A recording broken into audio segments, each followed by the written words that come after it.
Thank you, everybody, for joining. This is an informational webinar on the FY24 Annual Awards Program, our solicitation for proposals through the Bureau of Indian Affairs Branch of Tribal Climate Resilience.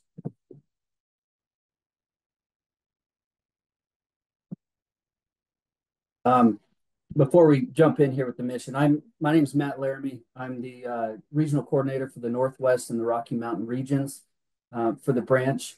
And I'll kind of walk you through this first half of this, and then we're going to be joined by Sheena Shem, who's going to do a demonstration of the online application portal. So digging in here, the mission of our branch is to support climate preparedness and resilience for all federally recognized tribal nations and Alaska Native villages through technical and financial assistance, access to scientific resources, and educational opportunities. I've got a bunch of links that I wanted to throw out to the group here off the top, and I'm going to put these also in the chat. New in the FY24 Annual Awards Program. We'll put these in the chat as well. We're going to go walk through all of these documents during this webinar, but I wanted to put these out there so folks had a chance to you can navigate to those on your own and kind of follow along and dig into those and see if you have any questions on it. That first one is our website. All of the other links can be navigated to from the website, but the links are there as well. There's the solicitations, the second link, that's the RFP. Our online application portals, the third link. We have a quick guide that just has the primary information here. That's the fourth link, and the final one is a budget template. And we'll talk about all of these, but you have the links now. Okay, so this is the FY24 solicitation, and our branch of Tribal Climate Resilience is soliciting proposals through its annual awards program to support federally recognized tribes and tribal organizations. We have $120 million available for FY24 to support tribal climate resilience. And importantly, this is the final year of increased funding that's been made possible through the Bipartisan Infrastructure Law and the Inflation Reduction Act. In general, projects may address current and future climate change impacts on tribal treaty and trust resources, economies, agriculture, food sovereignty, conservation practices, infrastructure, and of course, human health and safety. TCR and this funding opportunity support tribal sovereignty, self-determination, and the inclusion of indigenous knowledges. And TCR is committed to equity and environmental and social justice in its program delivery, and it seeks to ensure that all projects provide direct and meaningful benefits that are consistent with the related policies and initiatives listed below there. Okay, with that said, I'm going to dig in here. Here's kind of just a quick roadmap of where we're headed on this call. I'll talk about the key dates. We'll discuss eligibility for applicants. We're going to go over the 3 funding categories that we have this year. And I got to hit admit to let other folks in here. We're going to go over the 3 funding categories, and then talk about the required application elements, everything that you need to provide with your application package for it to be an eligible application.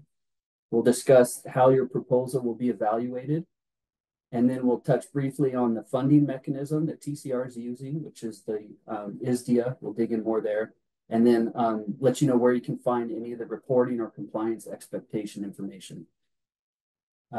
I'll list a few technical assistance offerings that we have and some additional resources that you might reach out to for help with an application. And then, as I mentioned, Sheena's going to give us an online application portal demonstration. And if we have any time left, we'll do a Q&A. I'm available to stick around after the hour, as is Sheena.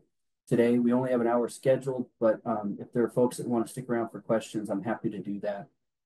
I'll mention, too, that this entire the presentation portion of it and the demo are going to be posted on our website, so folks can go back, and so you don't feel like you've got to write everything down or anything like that. This whole presentation will be on our website, so you can view it later.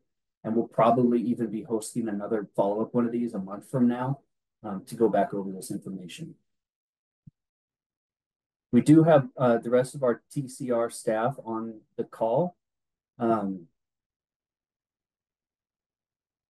We do have the rest of the TCR staff on this call, so there's folks that might be able to help answer questions in the chat if you have some. So by all means, if there's a question as we're moving along here, just throw it in the chat and we'll see if we can get an answer to you. If we can't immediately, we can circle back. We'll review the chat and see if we can get responses out to everybody afterwards. Okay. So key dates. This application period is open now. It started on July 17th and stays open for a 90-day window, extending to October 18th, 2024. Just to reiterate that, that's Friday, October 18th, 2024 is the last day to submit an application package. Applications must be submitted no later than midnight on the East Coast. So that's 7:59 on Alaska time. Proposals received after this deadline just cannot be considered for funding. So please keep that date in mind. October 18th is the last day. And the other key date to just to kind of project out on this timeline is January of the new year. That's when we're shooting to get funding selections announced. It's a little sooner in the timeline than we've done in the past. We're trying to bring that, move that up just a little bit. So awards announced in January. Getting into eligibility.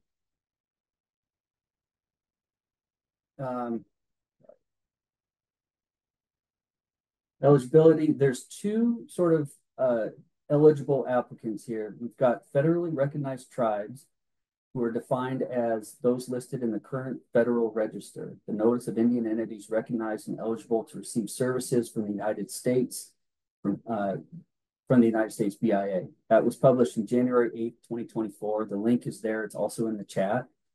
And the second eligible applicant is authorized tribal organizations and tribal consortia.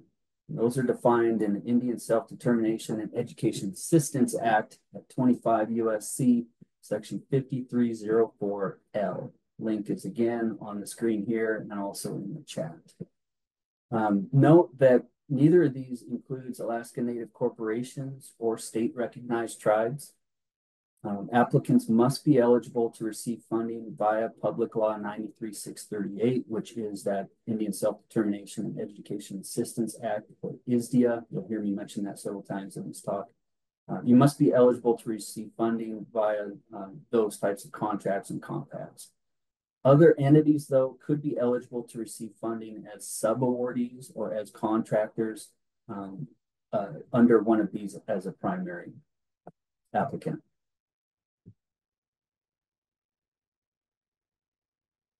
So categories of funding. We have three categories of funding. Category one is planning, and there's a $250,000 maximum on that. Category two is implementation. There's a $4 million maximum on that. Category three is relocation, managed retreat, and protect in place staff, or RMP staff. I'm going to mention that acronym a bunch throughout this as well. That's $150,000 per year for 3 years. So there's essentially a $450,000 max on that. Importantly, applicants can only receive one award per category. A tribe is eligible to receive a category 1, a category 2, and potentially a category 3 award, but you could not receive 2 implementation awards. So, but you can submit multiple applications for these. So if multiple proposals are submitted from one tribe, only the highest ranking proposal would be considered for funding.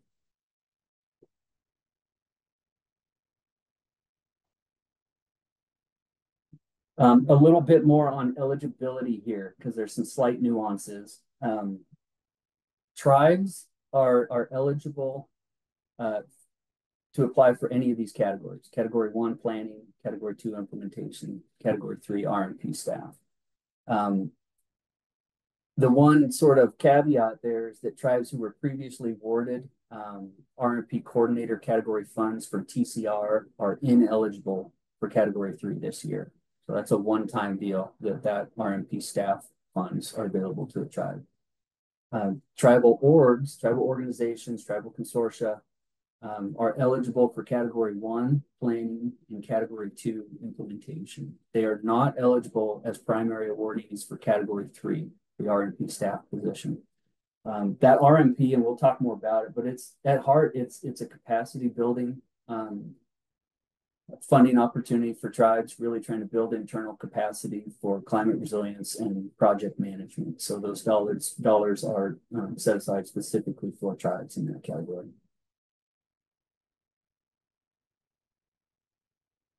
Okay, so now we're going to dig into each category individually and talk about some of the specifics. Category 1, planning, as I mentioned, has a $250,000 max. It's a competitive category. Eligibility is all federally recognized tribes and authorized tribal organizations, including tribal consortia. This is a broad category, planning. It's obviously it's different than our implementation category in that it focuses on the planning or design stages or assessment stages. So examples of types of projects or themes of projects that could be funded under category 1 includes risk assessments, climate adaptation plans, RMP plans, natural cultural resource management plans, things like forest, fire, rangeland, or wetland planning documents. Hazard and emergency response or mitigation plans are valid under category 1.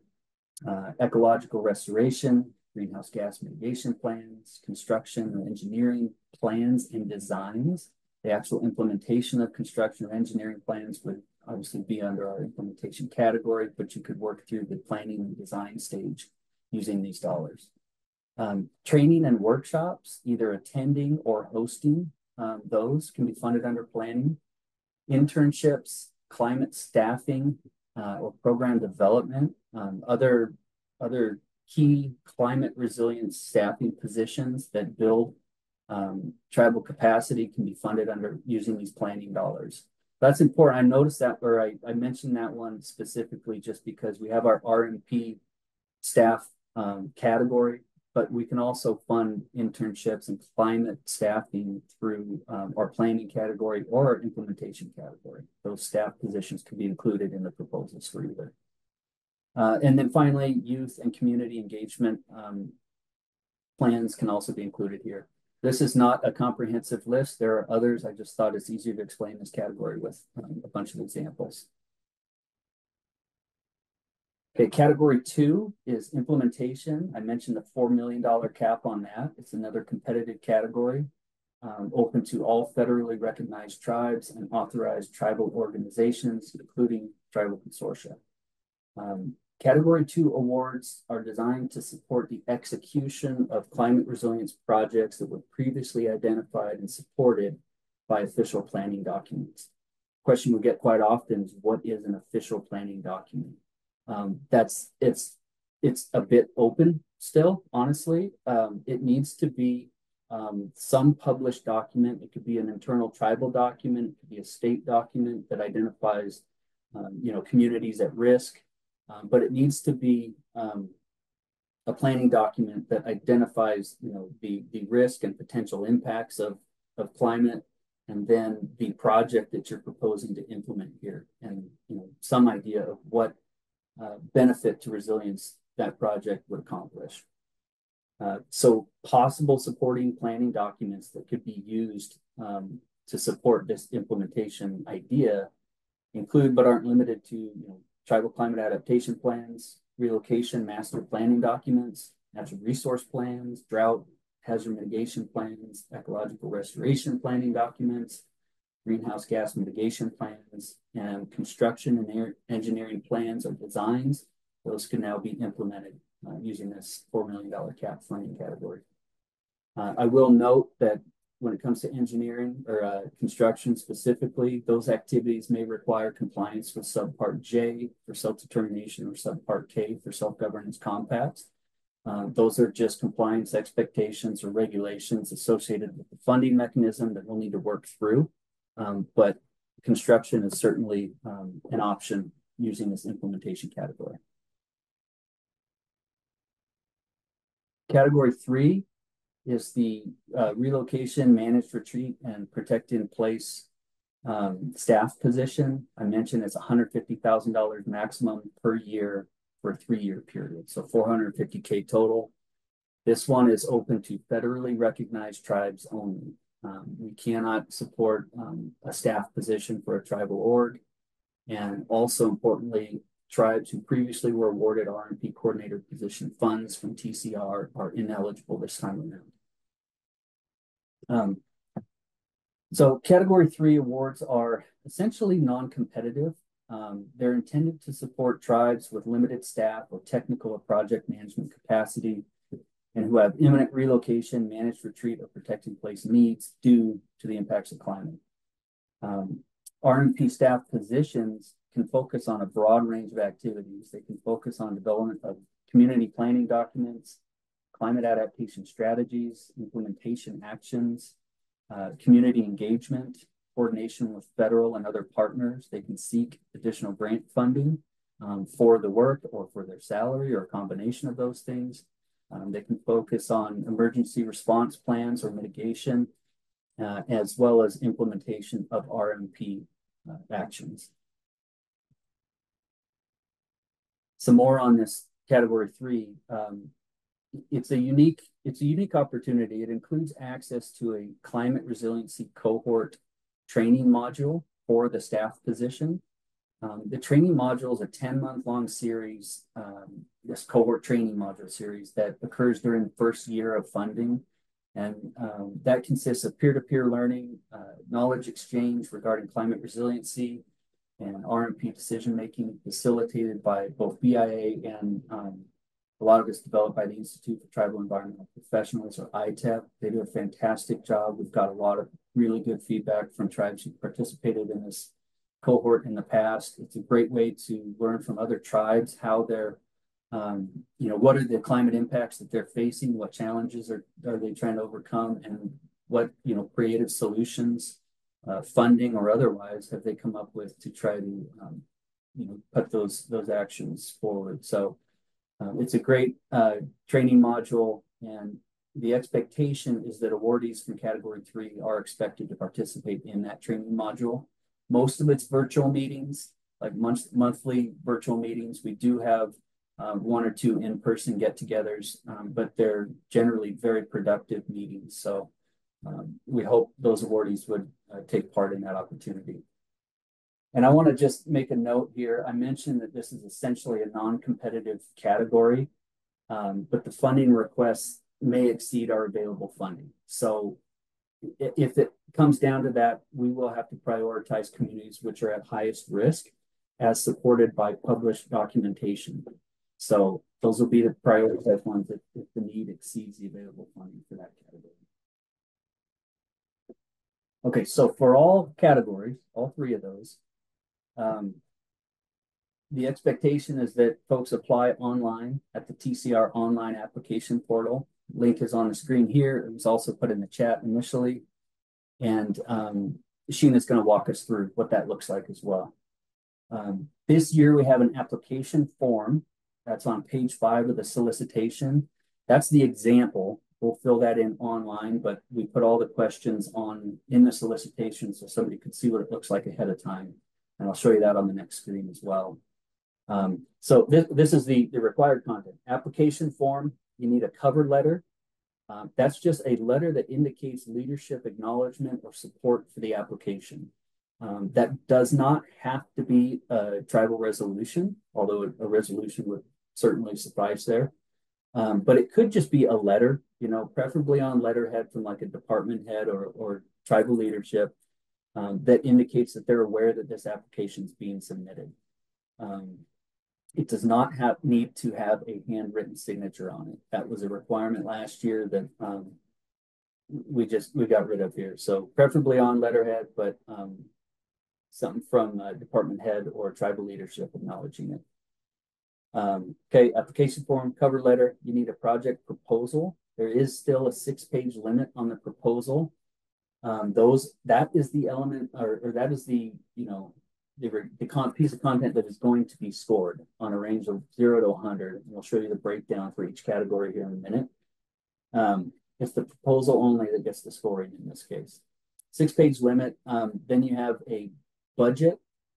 That does not count towards your 6-page limit on your proposal. Neither does the budget narrative or any supporting documents that you might include.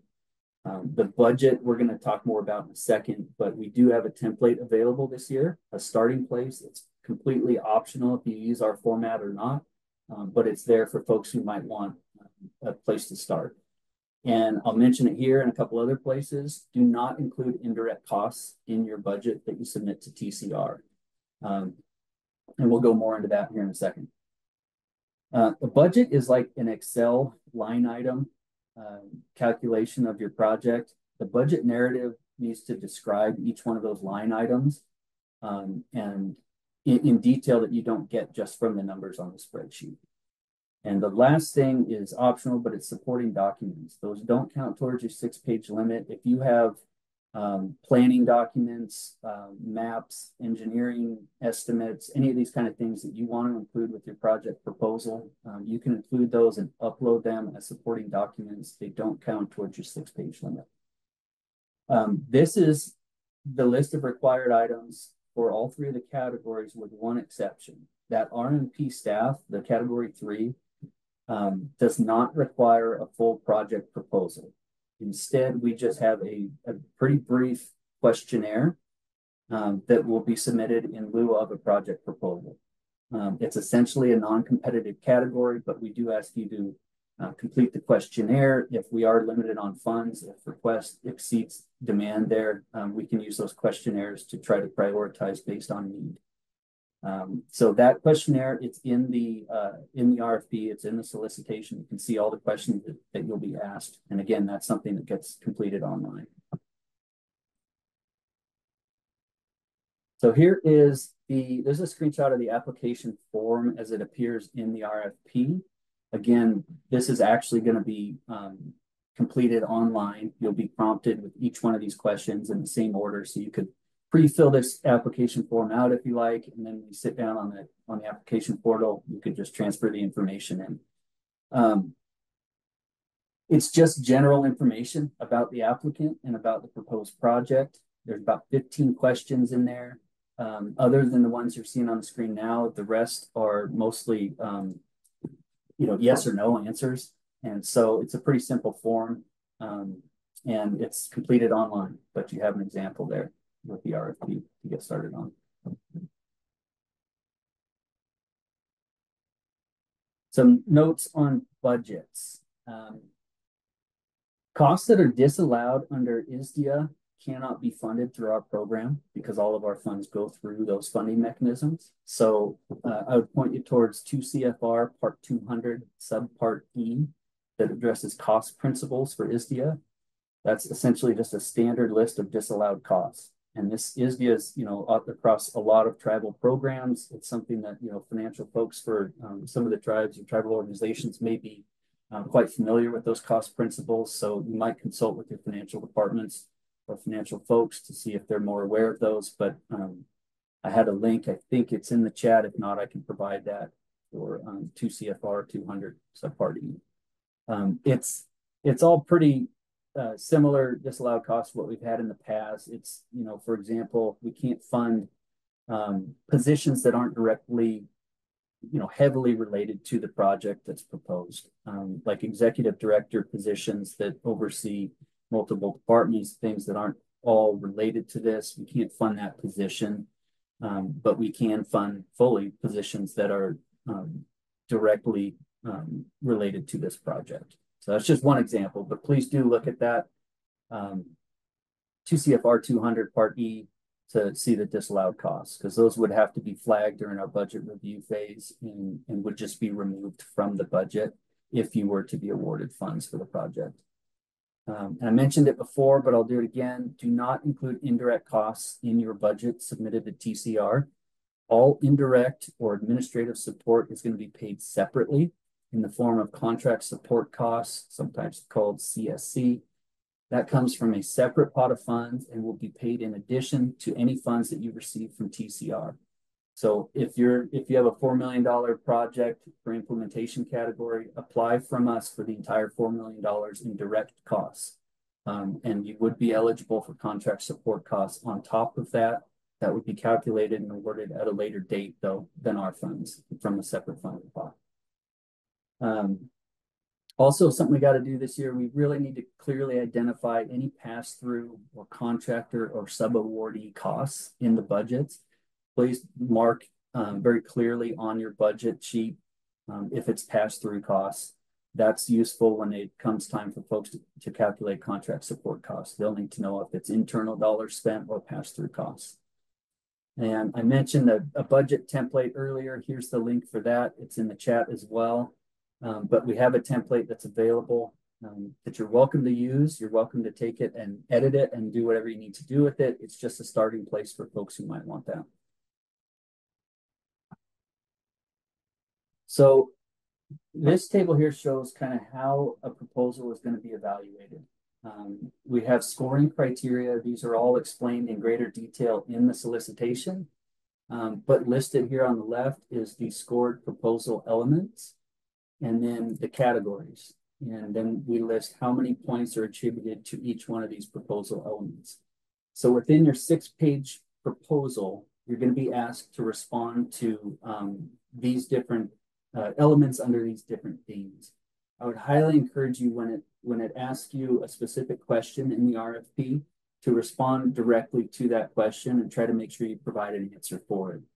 When it comes time for reviewers to go through these, we have a panel of, upwards of 100 reviewers, all of our TCR staff, a bunch of BIA and government folks, as well as subject matter experts, scientists, folks across this whole climate realm, helping to review these proposals, and they have to score based on what's the information provided in the proposal. So we have, for category 1 planning, just working down this, you're going to be asked to respond to geographic location, the project purpose, which is kind of explaining the risk and the need for this project.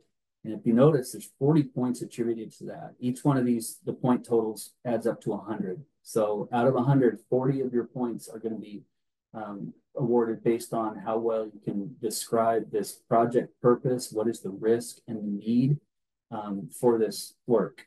So it's heavily weighted towards that.